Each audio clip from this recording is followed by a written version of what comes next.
함께 나누실 하나님의 말씀은 요한계시록 2장 1절부터 7절까지의 말씀입니다. 요한계시록 2장 1절부터 7절까지의 말씀입니다. 하나님의 말씀을 제가 읽겠습니다. 에베소 교회의 사자에게 편지하기를 오른손에 7별을 붙잡고 7금 촛대 사이에 다니시는 이가 가라사대 내가 너의 행위와 수고와 너의 인내를 알고 또 악한 자들을 용납지 아니한 것과 자칭 사도라 하되 아닌 자들을 시험하여 그 거짓된 것을 너가 드러낸 것과 또 내가 참고 내 이름을 위하여 견디고 게으르지 아니한 것을 아노라. 그러나 너를 책망할 것이 있나니 너의 처음 사랑을 버렸느니라. 그러므로 어디서 떨어진 것을 생각하고 회개하여 처음 행위를 가지라. 만일 그리하지 아니하면 회개치 아니하면 내가 내게 임하여 내 촛대를 그 자리에서 옮기리라. 오직 내게 이것이 있으니 내가 니골라 당의 행위를 미워하는도다. 나도 이것을 미워하노라. 귀 있는 자는 성령이 교회들에게 하시는 말씀을 들을지어다. 이기는 그에게는 내가 하나님의 낙원에 있는 생명나무의 과실을 주어 먹게 하리라. 아멘. 자, 이번 주부터는 한 7주에 걸쳐서 아시아의 7교회 주시는 하나님의 말씀에 대한 내용과 그 말씀을 통해서 우리에게 주시는 하나님의 음성이 무엇인지에 대한 그런 말씀들을 나눠보길 원합니다. 오늘 첫 번째 그 에베소 교회에 대한 하나님의 말씀을 먼저 나눠보길 원하는데, 이 아시아의 7교회들은 이 당시 그 소아시아라고 하는 그 지역적인 위치를 가지고 있었던 그곳에 있었던 7개의 교회들을 말하고 있습니다. 특별히 오늘 나누게 되어지는 에베소 교회는 이 당시 그 로마가 다스리고 있는 나라 중에서도 그 지역 중에서도 한 4번째의 크기를 자랑하는 그런 굉장히 큰 도시의 하나가 바로 이 에베소 지역이라고 하는 것입니다. 이 에베소 교회는 그 참 많은 그 하나님의 복이 있었던 교회로 우리가 살펴볼 수 있는데, 그 이유는 무엇이냐면 그 아굴라와 브루스길라가 아마도 이 에베소에 머물 때에 이 교회를 시작하지 않았나라고 하는 추측을 해볼 수 있습니다. 사도 바울과 함께 그 선교 3차 여행을 떠났던 또 그 브루스길라와 아굴라가 에베소에서 하나님의 말씀을 선포하며 그곳에 하나님의 말씀이 선포되어지는 곳에 이제 점점 교회가 갖추어지고 그곳에 하나님의 말씀이 선포되어지는 가운데 하나님의 말씀을 통하여 은혜를 받는 성도들이 생겨났던 것입니다. 사도행전 18장 24절로 26절을 보면 알렉산드리아에서 난 아볼로라 하는 유대인이 에베소에 이르니 이 사람은 학문이 많고 성경에 능한 자라. 그가 일찍 주의 도를 배워 열심으로 예수에 관한 것을 자세히 말하며 가르치나 요한의 세례만을 알따름이라. 그가 회당에서 담대히 말하기를 시작하거늘 브루스길라와 아굴라가 듣고 데려다가 하나님의 도를 더 자세히 풀어 이르더라 라는 말씀이 있습니다. 아굴라와 브루스길라가 이미 에베소 지역에서 하나님의 말씀을 선포하며 이제 하나님의 말씀을 나누는 성도들이 모이기를 시작했던 것으로 봅니다. 그 가운데 알렉산드리아에서 난 아볼로라 하는 사람이 에베소 지역으로 들어와 유대인의 회당에서 하나님의 말씀을 막 가르치며 그들에게 하나님의 말씀의 은혜가 무엇인지를 가르치는 모습들도 에베소 교회에 있었다라는 것을 말합니다. 아굴라와 브루스길라는 또한 아볼로를 만나 그에게 하나님의 도, 즉 하나님의 성령께서 임하실 때에 우리에게 하나님의 말씀을 더 풀어 알게 하시는 하나님의 음성이 무엇인지를 또한 그 아볼로에게 알게 하여 주었습니다. 이처럼 에베소 교회는 브루스길라와 아굴라로부터 시작하여 또한 그 하나님의 사람들이 들어가 그곳에 하나님께서 말씀을 선포하게 하시는 가운데 아볼로라 하는 사람도 그곳에서 하나님의 말씀을 나눕니다. 또한 더욱이 그곳에 사도행전 19장 8절부터 10절 말씀에 보면 사도 바울이 그곳에서 3년이나 되는 시간 속에서 그들에게 말씀을 가르쳤다라고 하는 기록이 있습니다. 바울이 회당에 들어가 3달 동안을 담대히 하나님의 나라에 대하여 강론하며 권면하되 어떤 사람들은 마음이 굳어 순종치 않고 무리 앞에서 이 도를 비방하거늘 바울이 그들을 떠나 제자들을 따로 세우고 두란노 서원에서 날마다 강론하여 이같이 2해 동안 하매 아시아에 사는 자는 유대인이나 헬라인이나 다 주의 말씀을 듣더라라고 하는 말씀이 나옵니다. 여러분, 사도 바울은 에베소에 거하면서 그들에게 하나님의 말씀을 가르치기를 시작했어요. 그들에게 하나님이 누구시며 그리스도 예수를 통하여 우리를 구원하심이 무엇인지에 대한 하나님의 말씀을 이 에베소 교회 성도들에게 거의 2년이 넘는 거의 3년의 세월 속에 그들에게 말씀을 가르쳤어요. 그리고 이 에베소 교회에는 바울이 이제 그 에베소를 떠나 이제 예루살렘으로 들어가며 누구를 에베소 교회에 보냈을까요? 디모데를 에베소 교회 또한 보내며 그를 에베소 교회를 담당하며 말씀을 전하도록 그를 보냈던 일들도 나타나요. 또 우리가 잘 아는 사도 요한도 예루살렘이 이제 로마에 의해서 완전히 붕괴되어지고 망가졌을 때에 그는 에베소 지역으로 들어가 그곳에서 하나님의 말씀을 나누며 그곳에 하나님의 말씀을 가르쳤다는 기록들도 있어요. 이처럼 에베소 지역은 하나님의 엄청난 은혜의 말씀이 선포되었던 지역이며 그들에게 하나님께서 어떤 분이시며 예수 그리스도를 통하여 우리를 구원하심이 어떤 내용인지에 대한 말씀이 하나님의 말씀으로 충만한 많은 사람들을 통하여 그 에베소 교회가 성장해 나가기 시작했어요. 그런데 이 에베소 지역은 이 당시 초대교회들이 세워질 때에 마찬가지로 이 교회가 세워지는 것에 많은 어려움이 있었던 것을 우리는 볼 수 있어요. 또한 특별히 이 에베소 지역에는 정말 많은 그 신들을 섬기는 일들도 있었고 또 특별히 아데미라고 하는 여신을 섬기는 그런 종교적인 그런 풍습들이 굉장히 많았대요. 자, 우리가 그 에베소 지역의 그 역사를 한번 좀 살펴보면 조금 전에도 말씀드린 것처럼 에베소라고 하는 지역은 로마가 다스리고 있는 그 지역 속에서 4번째로 큰 도시였대요. 이 당시 로마가 다스리고 있었던 나라 중에 가장 큰 도시는 아마 로마였고 또한 알렉산드리아였고 또한 시리아의 안디옥이라고 하는 그 순서를 지나 에베소는 4번째로 그 크기가 컸던 도시였었다는 것입니다. 거기에서 살아가는 사람이 거의 25만 명이나 되는 사람들이 살아가는 엄청난 큰 크기를 자랑하는 도시였다고 합니다. 그곳에는 그 커머스라고 하는 상업의 중심이었고 모든 그 무역과 많은 그 상거래들이 일어나는 그런 도시가 바로 에베소였었다는 것입니다. 그런데 그곳에는 이 당시 7가지의 그 기이한 세븐 원더스라고 하는 그런 곳에 한 가지였던 아데미 여신을 섬기는 신전이 있었다고 합니다. 이 신전의 규모는 어마어마하게 컸어요.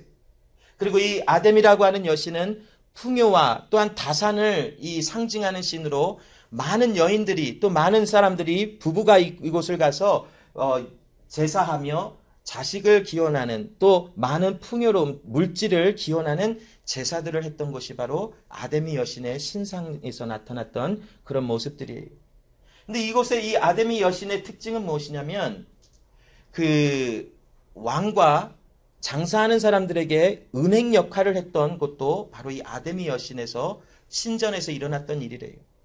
왜 그러했는지는 잘 모르겠지만 아무튼 역사적인 기록에 보면 아데미 여신을 섬기는 신전에서 은행의 역할을 감당하면서 왕과 또한 장사하는 사람들에게 은행의 그 역할을 감당하며 돈 거래를 했다라는 기록들이 있어요. 또 한 가지 특징을 보면 죄를 저지른 사람들이 이 아데미 여신의 신전에 들어가기만 하면 보호를 받을 수가 있었어요.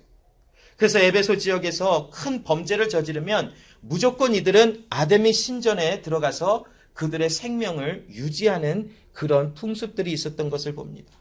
그래서 이런 그 사실들, 역사적인 사실들을 보았을 때에 에베소 지역에는 굉장히 도덕적으로 정상적이지 않은 사람들이 굉장히 많았다고 해요. 왜냐하면 죄를 저지르면 아데미 여신의 신전으로 들어가기만 하면 자기의 목숨과 자기의 신변에 문제가 없기 때문에 많은 타락과 도덕적인 많은 힘듦이 있었던 지역이 바로 이 에베소 지역이라고 하는 그 기록들이 있는 것을 봅니다. 이것이 이제는 그 헬라 문화와 함께 이 소아시아 지역의 아데미 여신을 섬기는 이런 그 종교적인 그 모습들이 전체적으로 퍼지며 많은 사람들의 마음과 생각을 혼미케 하며 흐트러며 하나님의 복음의 말씀이 그들의 마음속에서 선포되지 못하도록 하는 수많은 그런 장애물들이 되어지는 것이 바로 이 아데미 여신을 섬기는 종교적인 풍습이었다라고 합니다. 또한 이 에베소 지역은 예수 믿는 것을 방해했던 수많은 유대인들이 에베소 지역을 함께 살아가며 사도 바울을 공격을 하기도 하고 또 하나님의 교회를 성장하는 것과 하나님의 교회가 하나님의 말씀을 선포하는 것을 방해했던 일들이 굉장히 많이 일어났다고 합니다. 여러분, 이처럼 에베소 지역은 하나님의 말씀이 선포되는 것과 함께 수많은 어두운 면들이 있었던 것을 봅니다. 아데미 여신을 섬기는 사람들은 자기들의 그 여신을 숭배하며 그 여신을 숭배하는 것에 하나님의 말씀이 방해되는 것 같자 그 하나님의 말씀을 배척하고 공격하는 일들까지 나타납니다. 그리고 도덕적으로 무너져서 모든 탐욕과 거짓과 음란과 여러 가지 죄악의 모습들이 이곳에 관영했던 그 모습 속에 하나님의 말씀은 선포됩니다. 오늘 본문을 나누고 있는 이 에베소 지역의 교회 성도들의 모습은 바로 이러한 삶의 바탕에서 살아갔던 사람들이 그리스도 예수를 만나고 하나님 앞으로 돌아와 하나님의 말씀 속으로 들어와지는 그런 사람들의 과거가 있었던 사람들인 것을 봅니다. 에베소 지역의 성도의 교회 모습들에는 예전에는 이와 같은 어둠 속에서 아데미 여신을 섬겼고 하나님의 말씀에 전혀 반대되는 도덕적으로도 또한 하나님의 말씀에도 어울리지 아니하는 수많은 어두움과 연약함과 죄악의 모습 속에 살아갔던 자들이 하나님의 말씀이 선포되어지는 그곳에 하나님을 만나게 된 것이, 하나님이 없이 살아갔던 삶 속에서 하나님을 만나 그 하나님의 은혜에 감사와 또 그 하나님의 말씀 속에서 주시는 하나님의 구원의 엄청난 은혜를 경험하자 이들은 하나님 앞에 나오지 않고서는 견딜 수가 없었던 사람들이었었어요. 여러분, 한번 우리 생각을 해볼까요? 우리의 삶 속에 정말 하나님을 알지 못하는 삶을 살아가다가 어떤 기회 속에서 하나님의 음성을 들었어요. 하나님께서 나를 사랑하셔서 내게 구원과 하나님의 복을 주셔서 나의 모든 더러움과 죄악을 사하여 주시고 나를 구원해내셨다라고 하는 하나님의 음성이 들려지기 시작했어요. 그때 여러분, 그 마음은 하나님께 향한 엄청난 감사와 엄청난 그 은혜 속에서 내 마음에는 기쁨과 행복이 충만할 것이, 우리 다 경험해보지 않으셨나요? 저는 그랬어요. 여러분은 모르겠어요, 저는. 그러나 저는 그랬어요.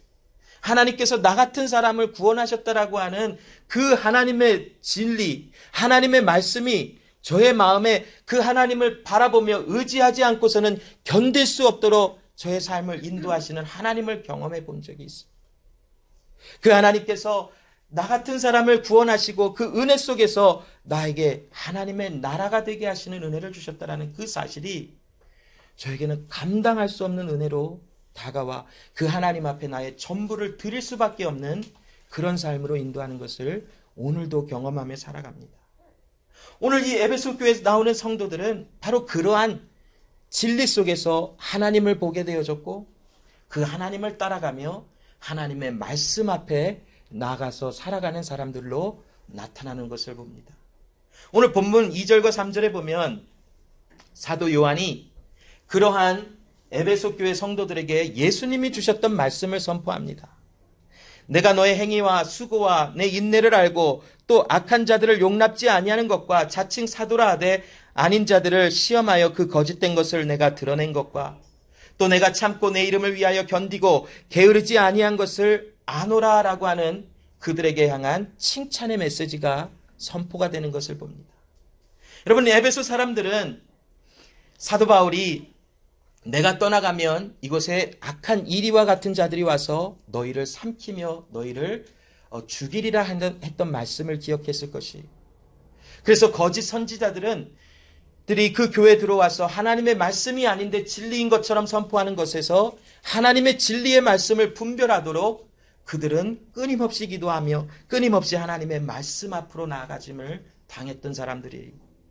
그들은 하나님의 말씀이 그들에게 항상 있어 하나님의 말씀인 것과 아닌 것을 분별하는 그 은혜를 항상 경험했던 사람들이에요. 여러분, 우리가 하나님의 말씀을 분별하기 위해서는 무엇이 있어야 하는가요? 하나님의 말씀에 진리가 있어야 하겠지. 진리가 있을 때에 진리가 아닌 것을 바라보며 진리가 아닌 것을 들을 때에 이것이 거짓이구나라는 것이 알게 되어지는 역사가 일어나는 것이지. 진리를 품지 아니하고서 진리를 분별한다라는 것은 결코 있을 수 없는 일인 것을 우리 다 알 것입니다. 하나님의 말씀의 진리가 그들 안에 있어 하나님의 말씀과 하나님의 말씀이 아닌 거짓을 분별해낼 수 있는 은혜가 이들 안에 있었음을 예수님은 사도 요한을 통하여 이들에게 칭찬하고 계시는 하나님의 말씀이 있습니다. 이들은 수고하였다라고 합니다. 이 수고하였다라고 하는 것은 헬라어로 보면 코포스라고 하는 단어인데 이것은 슬픔과 아픔과 또한 찢어지는 그런 고통을 뜻하고 있습니다. 여러분, 에베소 지역 자체가 상업이 굉장히 발달한 지역으로 굉장한 많은 거래들이 있었고 또 그곳에는 많은 지식적인 분들도 들어왔던 것을 봅니다. 그래서 그곳에서 말이 전해지는 것을 보면 하나님을 믿는 것, 예수를 믿는 것은 미련한 것이다. 또한 예수를 믿는 것은 아무 유익이 없는 것이다 라는 말들이 굉장히 많이 퍼져나갔을 것이에요. 그리고 그곳에서 아데미 여신을 섬겨서 그것을 신상을 만들어 장사하는 사람들이 예수 그리스도의 이름을 선포하는 자들을 직접 공격해대는 많은 일들이 있었던 것을 봅니다. 여러분, 사도행전 19장 23절로 26절에 보면 사도 바울이 이 오늘 요한계시록이 선포되어지는 그 시간보다 대략 한 30년 전에 있었던 일들이 기록되고 있는데 그때쯤 되어 이 돌을 인하여 적지 않은 소동이 있었으니 즉 데메디오라 하는 어떤 은장색이 아데메의 은감실을 만들어 직공들로 적지 않은 벌이를 하게 하더니 그가 그 직공들과 이러한 영업하는 자들을 모아 이르되 여러분도 알거니와 우리의 유족한 생활이 이 업에 있는데 이 바울이 에베소뿐만 아니라 거의 아시아 전부를 통하여 허다한 사람을 권유하여 말하되 사람의 손으로 만든 것들은 신이 아니라 하니 이는 그들도 보고 들은 것이라 라는 말을 전합니다. 이게 무슨 말인가요? 사도 바울이 3차 선교 여행 때 에베소 지역에 들어가 그곳에 하나님의 말씀의 진리를 선포하니 많은 아데미 여신을 섬겼던 사람들, 그곳에 죄인으로 들어가 자기의 은신하며 자기를 보호했던 사람들조차도 하나님의 복음의 말씀을 듣고 그 하나님을 믿게 되어지는 역사가 일어나자 그들이 이제 말을 전합니다. 사도 바울이 하나님의 말씀을 선포했는데 사람이 손으로 만든 것은 신이 아니며 오직 하나님만이 유일하신 참 하나님이시니 그 하나님을 경배하며 그 하나님 앞에 나아가게 되어지는 역사가 우리 안에 있노라라는 것을 선포하자 많은 사람들이 아데미 여신의 신상을 사지하는 일들이 나타납니다. 그러니 이들은 그 은으로 아데미 여신을 만들어 장사하던 사람들인데 자신들의 수입이 끊어지자 사람들을 모아 바울을 고소하는 일이 나타났던 것을 봅니다. 이 일은 30년이 지난 오늘 본문에 나오는 이 에베소 교회에 말씀이 선포되어지는 이 시간 속에서도 끊임없이 지속적으로 일어났던 그런 현상인 것을 봅니다. 이처럼 에베소 지역에서 믿음 생활한다라는 것 자체는 직접적인 생활 속에서도 어려움과 공격이 들어올 수밖에 없는 그런 생활 환경이었을 뿐만이 아니라 하나님의 말씀을 선포하고 하나님의 말씀을 따라 나가는 삶 자체는 굉장히 외롭고 어렵고 힘든 삶으로 묘사가 되어지고 있습니다. 그러함에도 이들은 하나님의 말씀이 아닌 것은 용납하지 아니하고자 하는 마음과 뜨거움이 그들 안에 존재하였고 끝까지 견디며 예수 그리스도의 이름을 위하여 넘어지지 아니하고 게으르지 아니하며 참고 인내한 이들의 행위와 모습이 에베소 교회 성도들 안에 있었음을 봅니다. 사도행전 20장 29절로 31절에 사도 바울은 이들에게 경고하며 이들에게 말을 부탁하는 말씀 속에서 내가 떠난 후에 흉악한 이리가 너희에게 들어와서 그 양떼를 아끼지 아니하며 또한 너희 중에서 제자들을 끌어 자기를 쫓게 하려고 어그러진 말을 하는 사람들이 일어날 줄을 내가 아노니 그러므로 너희가 일깨어 내가 3년이나 밤낮 쉬지 않고 눈물로 각 사람을 훈계하던 것을 기억하라 라고 말을 합니다. 여러분, 사도 바울은 하나님의 음성과 하나님의 말씀 속에서 이 에베소 지역에 일어날 하나님의 행하시는 일들, 하나님의 또한 통치하심 속에서 일어나는 일들을 보았어요. 하나님께서 이 에베소 지역에 흉악한 이리와 같은 자들이 와서 그 하나님의 양떼를 아끼지 아니하고 그들을 끌어 힘들게 하며 어렵게 하는 일들을 보았고, 심지어는 에베소 교회 성도 중에서도 에베소 교회 사람들 안에서도 자신들을 하나님의 말씀을 전한다 하지만 거짓 증거를 하며 많은 사람들을 미혹해 하는 일들을 보았다라는 것입니다.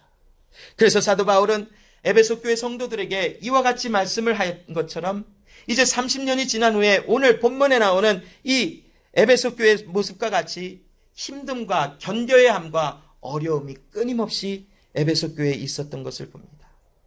또 오늘 본문 6절에 보면 니골라당의 행위를 미워한 에베소 교회 성도들의 모습이 나옵니다. 여러분, 니골라당이 누굴까요? 아시나요? 여러분, 니골라라고 하는 사람 아시나요?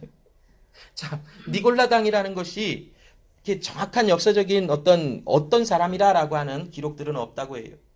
그러나 요한계시록 2장 14절부터 15절을 읽어보면 니골라당이 어떤 모습을 하고 있는 사람들, 어떤 말을 진리라라고 선포했던 사람들인지에 대한 힌트가 나오고 있어요.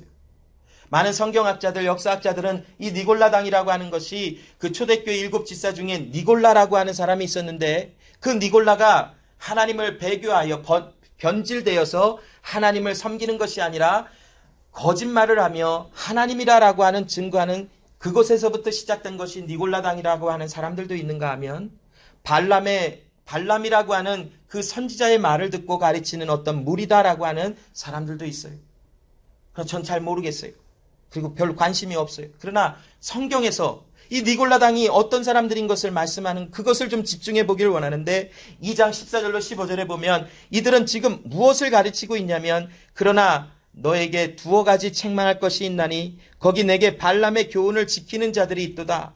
발람이 발락을 가르쳐 이스라엘 앞에 올무를 놓아 우상의 제물을 먹게 하였고 또 행음하게 하였느니라. 이와 같이 너에게도 니골라당의 교훈을 지키는 자들이 있도다라는 말씀입니다.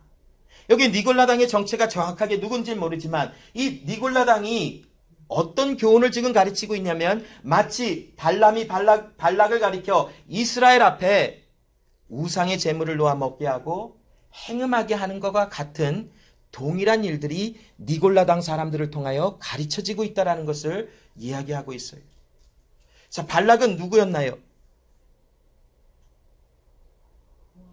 왕, 어느 나라 왕이었을까요? 모압이라고 하는 왕이었죠. 이스라엘이 출애굽하여 그 땅을 지나가려 할 때에 그 모압 왕이 그 메소포타미아 지역에서 선지자 노릇을 했던 발람을 불러 그 이스라엘을 저주하라 하는 일들을 하지. 그때 발람은 그의 삶을 통하여 그 이스라엘에게 우상의 제물과 또한 행음하게 하는 것들을 또한 이렇게 하며 했던 자들이라는 것을 이야기를 해줘요. 자, 이와 같이 니골라당은 발람이 발락을 가리켜 이스라엘 앞에 이렇게 하는 것과 같이 우상의 제물을 먹게 한다고 해요. 자, 사도 바울이 그 고린도 교회 성도들에게 말씀할 때에 우상의 제물, 바쳐진 제물을 먹는 것이 하나님 앞에 죄가 된다 하였나요? 죄가 되지 아니한다 하였나요? 별 상관은 없다라고 선포했어요. 왜냐하면 우상은 하나님이 아니며 그는 어떠한 능력도 없고 그곳에 바쳐진 음식도 어떠한 능력을 발휘하여 우리를 타락시킬 수 없다라고 선포했어요.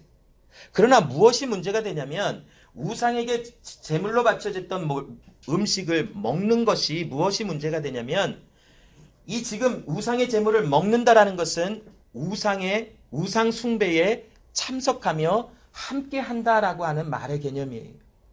제물로 드려졌던 음식을 먹는 것은 우리를 타락시키지 못해요. 그런데 그 먹는 사람의 마음이 먹는 것은 함께 하는 것을 뜻해요. 그래서 예수님도 나의 살을 먹고 내 피를 마시라 할 때에 이것은 성만찬에 참석하는 것으로 끝나는 것이 아니라 성만찬에 참석하여 예수님의 피와 살을 상징하는 떡과 포도주를 먹고 마시는 것은 나와 예수님은 하나다라는 것을 내 마음이 컨페스하고 있는 것이에요. 이것처럼 우상의 제물을 먹는다라는 것이 그냥 단순히 바쳐졌던 음식을 먹고 배부르기 위하여 먹는 것이 아니라 이 우상이 나의 하나님이라고 선포하며 이 우상은 살아있는 신이다라고 선포하는 마음이 같아지는 것이 문제가 된다라는 것이. 그런데 니골라당 사람들은 하나님 앞에 말씀을 선포한다 하지만 우상의 제물로 또도 먹어도 된다라고 하며 우상들도 하나님이 될 수 있다라는 것을 가르쳤던 것 같아요. 그리고 또한 이들의 교훈을 살펴보면 행음하게 하였다라는 말이 나와요. 이 행음은 음란과 성적으로 타락하여 교회 안에서도 수많은 관계들이, 불법적인 관계들이 일어났던 그 일들이 타당하다라는 것을 이 니골라당 사람들은 가르쳤어요. 이러한 일들이 에베소 교회에 계속 흘러들어오며 하나님을 섬기면서도 우상을 섬기고 또한 하나님을 섬기며 하나님을 예배하는 자들 역시 결혼의 모든 하나님의 복과 모든 은혜를 깨트려버리고 행음하며 음란하는 죄악을 저지르면서도 하나님 앞에 아무런 양심의 가책이 없도록 나가는 이런 일들이 에베소 교회에 계속 물밀듯 몰려 들어왔어요. 그러나 하나님의 말씀을 통하여 이들을 칭찬하신 것처럼 이 에베소 교회 성도들은 이러한 교훈들을 끊임없이 배척하며 반대하며 그 교훈들이 들어오지 못하도록 하나님의 말씀 앞에 끊임없이 나아가 그 예수의 이름을 위하여 서 있는 모습들을 살펴볼 수 있다는 것입니다. 자, 그런데 그러한 교회에 오늘 본문 4절에 보면 예수님께서 사도 요한에게 책망할 것이 하나가 있다라고 말씀을 하세요. 그러나 너를 책망할 것이 있나니 너의 처음 사랑을 버렸느니라 라고 말씀을 합니다. 자, 처음 사랑이 뭘까요, 여러분?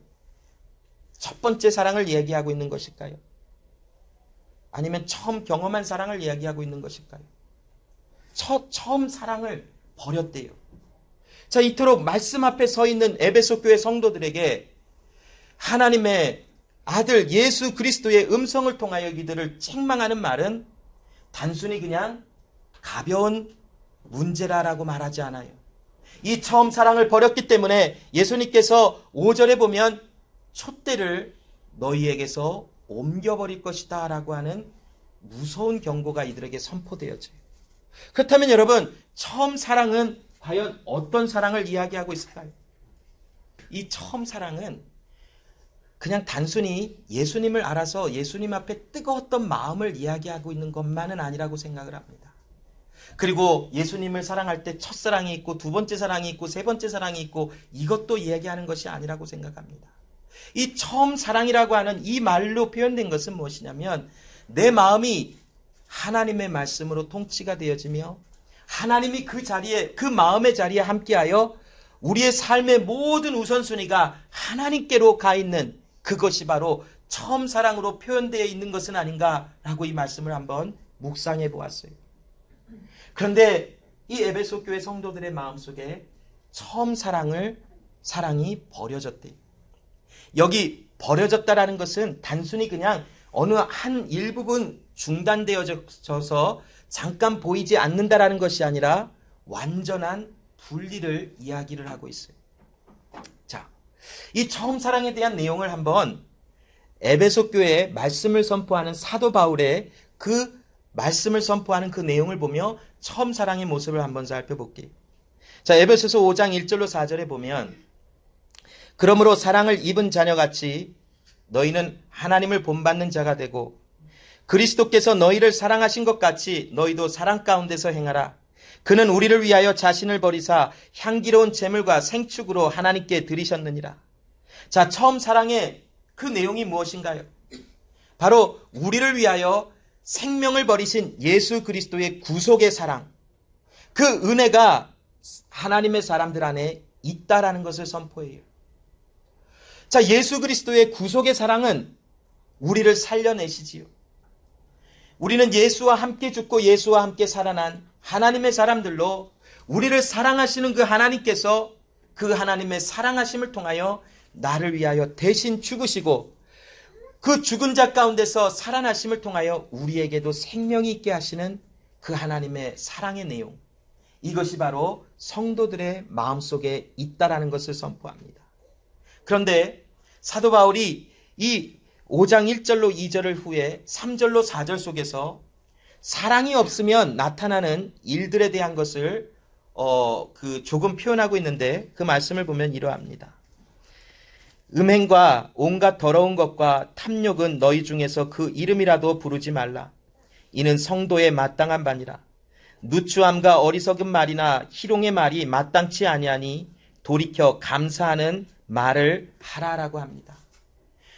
여러분, 우리 안에 하나님의 사랑, 즉 하나님이 계시지 아니하시면, 그리스도 예수의 통치하심이 거하시지 아니하시면 우리는 음행과 온갖 더러운 것과 탐욕과 도덕적인 무너진 모든 것에 우리의 몸이 내어지는 것이 굉장히 자연스러워져요. 결혼생활 밖에서 많은 더러운 관계를 맺는 것이 당연시 여겨지는 일들도 나타나요. 또한 여러 가지 더러운 것이 타당하며 이것을 해도 된다라고 하는 그런 생각들이 우리 가운데 자연스럽게 들어와요. 심지어는 여러분, 말에 더러움이 있어서 희롱하는 말, 또한 말로 공격하는 말, 이런 말들이 너무나 자연스럽게 나올 때가 있다는 것이. 특별히 우리 말들을 한번 살펴보면 그 말의 내용이 무엇인지를 한번 살펴보면 이 사람의 마음속에 지금 하나님의 사랑이 있는지 없는지를 우리는 알 수 있을 것입니다. 관계 속에서도 성적으로 희롱하는 말들을 얼마나 자연스럽게 하는 사람들이 있습니까? 농담처럼 하지만 상대방에게 불쾌감을 주고 상대방에 엄청나게 힘들게 하는 말들을 우리는 얼마나 자주 목격하고 또 그런 일들이 있음을 우리는 경험해 봅니까? 바로 사도 바울은 에베소서 5장 1절로 4절 말씀 속에 사랑을 입은 자라면 이 모든 것에서 떠나가는 역사가 일어날 것이다. 그러나 사랑이 없는 자들에게는 이러한 음행과 온갖 더러운 것과 탐욕과 어리석은 말이나 누추함이나 희롱의 말이 마땅히 여겨지는 삶이 일어날 것이다라는 것을 이야기합니다. 그렇다면 여러분, 오늘 이 본문에 에베소 교회 성도들이 처음 사랑을 버렸다라고 하는 말은 과연 어떻게 우리가 이해할 수가 있습니까? 분명히 에베소 교회 성도들에게는 예수님으로부터 칭찬이 임했을 때에 너희가 끝까지 견디며 내 이름을 위하여 싸우며 너희의 수고와 헌신을 내가 안다라고 했어요. 그런데 4절에 가니까 너희가 처음 사랑을 잃어버렸대요. 처음 사랑을 잃어버려 그 결과는 이제 내가 너희 자리에서 촛대를 옮기리라 라고 말씀합니다. 촛대는 무엇을 상징하나요? 교회를 상징해요. 교회로서의 정체성을 상실하게도 만들 수 있느니라라는 것을 경고하고 있어요. 결코 작은 어떠한 연약한 경고의 내용이 아니라는 것이 하나님의 말씀을 통해서 이들에게는 심각한 문제가 지금 드러나고 있으며 나타나고 있음을 하나님은 말씀하고 계세요. 이들이 어떤 경로에 통해서 처음 사랑, 하나님의 사랑에서 떠나갔는지는 다 알 수는 없어요. 그러나 이들의 삶의 모습에서는 아마 끊임없이 교리와 교회에서 법과 또한 하나님의 말씀을 아는 것을 통하여 하나님의 말씀이 맞는 것과 아닌 것을 계속 분별하려고 하는 일들이 나타났을 것이. 그러면서 이들 안에 나타났던 한 가지 현상은 무엇이냐면 그들의 공동체 안에서 하나님의 사랑이 상실되어져 갔고 이제는 마음에서 정말 하나님의 사랑으로 감사와 뜨거운 마음으로 하나님을 섬기며 서로를 사랑하는 일들이 아니라 겉으로 드러나는 형식적인 모습이 이들 안에 가득했음을 우리는 추측해 볼 수 있다는 것이. 이들은 겉모습으로는 하나님을 잘 섬기는 것 같은 모습일지도 몰라요. 그런데 이들의 마음속에 이미 처음 사랑을 버렸다는 것은 이들의 왕이 그들의 마음에서 지금 발견되지 않는다라는 것으로 우리는 해석해 볼 수 있지 않을까요? 왜냐하면 하나님은 사랑이시기 때문에 사랑을 버렸다라는 것은 이들은 지금 영적인 모든 일들을 행하면서 왕이신 하나님의 통치와 다스림 속에 있는 것이 아니라 스스로가 왕이 되어 하나님의 일을 하려고 하는 그러한 실수를 범하고 있는 것은 아닌가? 한번 우리는 생각해 볼 수 있을 것입니다. 5절에 보면 그러므로 어디서 떨어졌는 것을 생각하여 회개하고 처음 행위를 가지라. 만일 그리하지 아니하면 회개치 아니하면 내가 너에게 임하여 너의 촛대를 그 자리에서 옮기리라 라고 말씀을 합니다. 여러분, 여기 생각하라라고 하는 이 단어는 회상하며 옛 추억을 생각해 보라라고 하는 말이에요. 이 말은 하나님께서 너에게 어떤 은혜를 주셨는지, 하나님이 너의 하나님이신지를 생각하고 기억하라라고 하시는 하나님의 명령이에요. 구약 성경에 보면 이스라엘 백성들에게 야훼를 기억하라, 생각하라 하시는 하나님의 말씀이 자주 등장을 해요. 왜 그러실까요? 하나님이 그들의 하나님이 되셨고 그들의 하나님이 그들을 하나님의 백성 삼으셔서 그 백성에게 무엇을 하셨는지를 하나님은 기억나게 하심으로 그들을 회개의 자리로 인도하시는 하나님의 섭리가 있다라는 것이, 여러분 누가복음 15장인가의 말씀에 보면 탕자의 비유에 대한 말씀을 잘 아실 거예요. 둘째 아들이 아버지의 재산을 가지고 이제 자기의 그 받을 상속물을 가지고 가서 먼 나라로 가서 그 물질을 재물을 다 탕진해버리고 쓰고 나서 이제 거지처럼 살아가지. 돼지를 치며 돼지가 먹는 열매를 먹으려고 하여도 그 음식을 찾을 수 없자 그 둘째 아들은 그곳에 앉아 무엇을 하나요? 자기 아버지의 집을 기억했던 일들이 나와요. 내 아버지의 집은 물질이 먹을 것이 풍부하여 그 집에서 일하는 하인들도 풍족히 먹는 것을 나는 기억하노라. 단순히 그 둘째 아들은 하인들이 먹는 것만을 기억했을까요? 아니라고 보아요. 그곳에서 자기도 그 아버지의 집에서 풍성히 먹던 그 은혜를 생각하며 내가 이제 아버지에게 가서 회개하며 아버지에게 용서를 구하러 가노라 하고 그 자리를 일어나 아버지께로 돌아가지. 바로 이 기억하라라는 말은 그와 같은 컨셉이에요. 하나님께서 기억하라라고 하시는 말씀을 주시는 것은 그냥 단순히 기억해서 옛날에 좋았지라고만 생각하고 끝나라라는 말씀이 아니라, 기억하라라는 말씀은 나는 너의 하나님이며 너는 내 백성이라라는 것을 기억함으로 그들을 회개의 자리로 인도하시는 하나님의 섭리가 있음을 보여주고 계시는 것이, 여기 오늘 본문의 말씀에도 예수 그리스도를 통하여 선포되어지는 이 하나님의 말씀은 기억하라. 나는 너의 하나님이며 너는 나의 백성이라. 무엇을 말씀하시나요? 나는 너의 전부며 나는 너를 통치하는 하나님이며 나는 너의 모든 것을 아는 하나님이라. 이것을 기억하게 하시며 이들이 하나님의 은혜를 경험했던, 하나님이 왕으로 계셨던 그 삶을 기억하며 회개의 자리로 이들을 옮기고 있는 하나님의 말씀인 것을 볼 수 있습니다.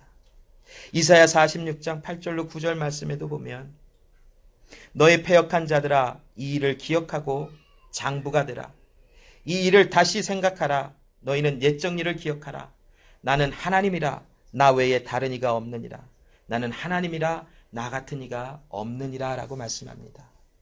그래서 여기 장부가 되라라고 하는 말이 좀 굉장히 어색해서 장부가 뭔가 뭐 장군이 되라라는 말인가 뭔가 하고 이 말을 찾아봤더니 하나님을 믿음으로 우상 숭배와 모든 행위에서 과감하게 떠나는 자가 되라라고 하는 이 말의 뜻을 품고 있는 단어더라고요.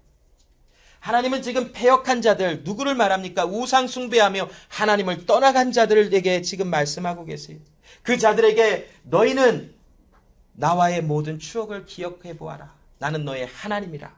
나는 너의 하나님이라. 나는 너의 하나님이니 너는 그 옛적 일을 기억하여 보아. 내가 너를 회개의 자리로 인도하는 그곳에서 하나님을 은혜를 경험하며 모든 우상 숭배 자리에서 과감하게 떠나는 일을 경험하는 자가 될지어다라고 말씀을 선포하는 것입니다.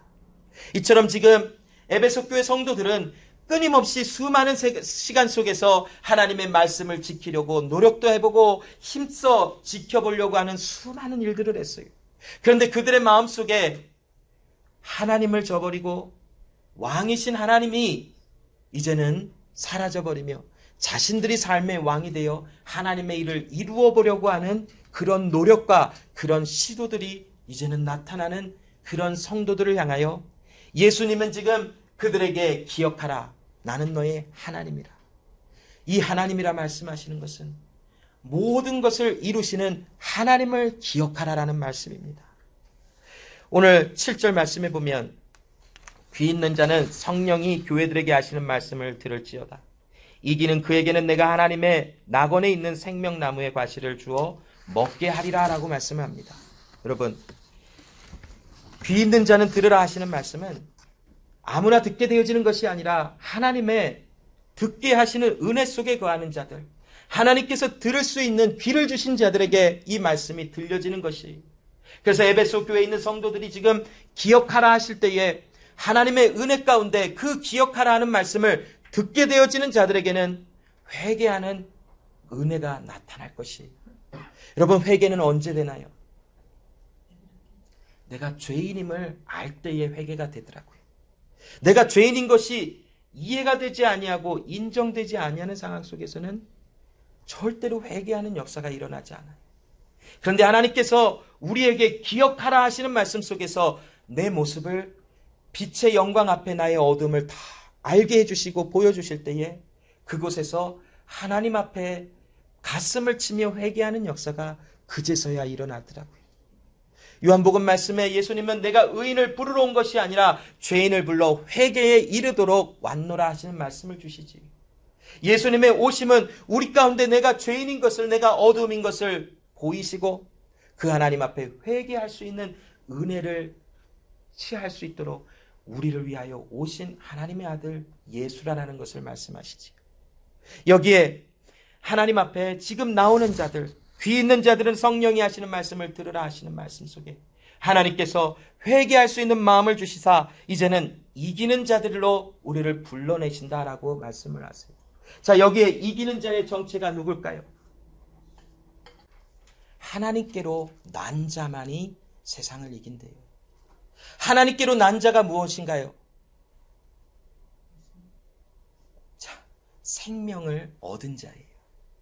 자, 우리 거듭남에 대한 말을 나눠봤죠. 거듭남은 내 생명이 죽고 그냥 내 생명으로 살아나는 것이 아니라 나는 죽었지만 하늘로부터 오는 예수의 생명으로 내가 살아나는 것을 본어겐 되었다라고 하죠. 그래서 사도 바울이 갈라디아서 2장 20절의 고백이 이 바로 거듭남에 대한 진리의 말씀을 선포하죠. 이제는 내가 사는 게 아니라 내 안에 그리스도가 사는 것이다. 바로 하나님께로 난 자, 예수의 생명을 가지고 있는 자, 예수의 생명이 찾아오셔서 그 안에 있는 자가 바로 이기는 자가 되는 것이. 자, 세상을 이긴 이김은 이것이니 우리의 믿음이니라. 예수께서 하나님의 아들이심을 믿는 자가 아니면 세상을 이기는 자가 누구뇨라고 말을 합니다. 그렇다고 하여 여러분, 내가 믿었기 때문에 나는 이긴 자, 나로부터 이김은 나로부터 시작되었다라는 것이 아닙니다. 이 믿음 역시도 하나님께서 주셔야만 우리 가운데 믿어지는 것이지, 내 스스로는 하나님을 절대로 믿을 수 있는 자격이 없으며 그런 능력도 있지 않은 것이 바로 우리의 내추럴한 그런 모습입니다. 그런데 우리의 믿음이 바로 우리를 이기게 하는 것으로 드러낸다라는 것은 하나님께서 우리에게 찾아오셔서 내가 하나님의 자녀이기에 하나님의 믿음을 주셨고 그 믿음이 있는 그 우리의 삶 속에 이제는 예수의 생명이 있으므로 이긴 자, 하나님께서 구원해낸 자로 우리를 드러내시는 것입니다. 바로 이들에게 낙원에 있는 생명나무의 과실을 주어 먹게 하리라, 즉 영원한 생명을 주시리라 하는 말씀입니다. 끝으로 여러분, 이 일을 이루는 자는 하나님이시지 에베소 교회 성도들이 아니라는 것이. 그래서 요한계시록 2장 1절 말씀에 에베소 교회 사자에게 편지하기를 오른손에 7뼈를 붙잡고 7금 촛대 사이에 다니시는 이가 가라사대라고 하시며 예수님의 아이덴티티를 에베소 교회 성도들에게 지금 나타내주고 있어요. 이 말은 무엇입니까? 여기 오른손에 7별을 붙잡는다라는 것은 7교회의 사자들을 붙잡고 계시는 하나님의 절대 주권을 이야기를 하고 계세요. 또한 여기 7 촛대 사이에 다니신다라는 것은 7교회를 다니신다라고 하는 말인데, 이 다니다라는 것은 그냥 단순히 걸어 다니며 거기에 있다라고 하시는 것이 아니라 그 하나님의 일을 행하며 이루신다라는 것을 뜻하는 헬라어 단어가 기록되어 있는 것을 봅니다. 그러므로 여러분, 우리를 이기게 하시는 자도 하나님이시요, 우리를 견디게 하시는 자도 하나님이시요, 그 교회가 온전케 되어 첫사랑을 잃어버리지 아니하도록 지키시는 이도 하나님이시라라고 우리에게 말씀하시는 것이, 그 하나님께서 우리를 찾아오셔서 우리가 하나님의 자녀이기에 우리에게 믿음을 주셨고, 우리가 하나님의 자녀이기에 우리를 의롭다 하셨고, 우리가 하나님의 자녀이기에 우리를 거룩하게 하시며, 우리가 하나님의 자녀로 부름을 받았기에 우리를 영화롭게 하시는 하나님의 일은 하나님께서 하나님의 주권 아래 하나님이 이루신다라고 말씀하시는 것이, 사람은 그 마음이 연약함으로 떠나갈 수 있어요. 사람은 넘어질 수 있어요. 사람은 무너질 수 있어요. 그러나 진실하신 하나님, 모든 능력에 뛰어나신 하나님은 그 하나님의 자녀로 부름을 받은 사람들을 붙잡고 그들을 끝까지 견디게 하시며 끝까지 이기게 하시는 하나님의 은혜를 주시는 이가 살아계신 하나님이시라라고 하나님의 말씀 속에서 우리에게 주시는 말씀입니다.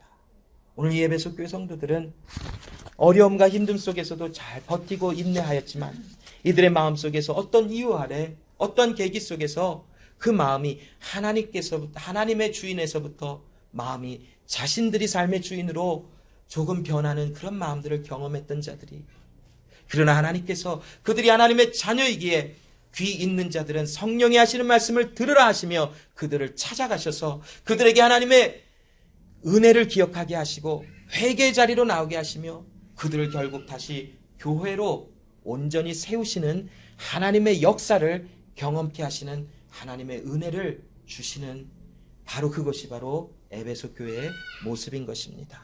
기도하겠습니다. 하나님 아버지, 감사합니다. 오늘도 우리의 연약함을 아시는 하나님, 우리가 하나님의 음성을 듣고도 지키지 아니하여 우리를 심판하시지 아니하시고 우리를 구원하시기 위하여 예수 그리스도를 보내신 하나님, 우리의 죄의 값을 우리에게 요청하지 아니하시고 하나님께서 직접 예수 그리스도로 우리의 죄의 값을 받으시고 우리의 범죄함을 하나님 사하시며 우리를 정죄하거나 심판하지 아니하시는 하나님, 이제 우리를 하나님의 구원 얻은 자들로 인도하시고 우리의 삶 속에, 육신 속에 살아가는 삶 속에 넘어짐과 또한 하나님 연약함이 드러나지만 하나님께서는 우리에게 하나님을 기억하게 하시고 하나님이 나의 하나님이신 것을 기억나게 하심으로 하나님의 회개에 이르도록 인도하시는 삶을 살아가게 하시니 감사합니다.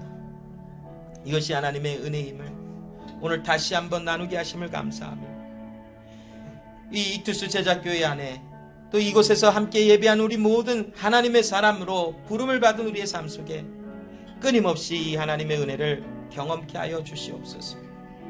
우리의 마음을 겸손하게 낮아지게 만드시는 하나님은 그 마음 속에서 하나님은 나의 참 하나님이심을 고백하게 하시니 감사합니다. 기쁨과 슬픔과 여러 가지 성공과 실패와 아픔 속에 모든 상황 속에서 나의 하나님은 나의 참 하나님이심을 고백하게 하시니 이것이 하나님의 은혜임을 하나님 선포합니다. 하나님, 우리 가운데 하나님의 첫사랑, 그 처음 사랑, 하나님이 나의 주인 되어주시고 나의 삶의 모든 것이 되어주시는 이 은혜가 늘 우리와 함께 있음을 어느 상황 속에서도 알게 하여 주시고 넘어져 있는 상황 속에서도 내 안에 하나님의 사랑이 있음을 알게 하사 하나님의 사랑을 우리에게서 그 어떤 것도 끊을 수 없음을 기억하게 하시사 그 자리에서 일어나게 하시고 하나님의 거룩한 자녀로서의 부름을 받은 삶에 하나님 열매들로 넘쳐나는 삶이 될 수 있도록 도와주시옵소서. 감사드리며 예수님의 이름으로 기도합니다. 아멘.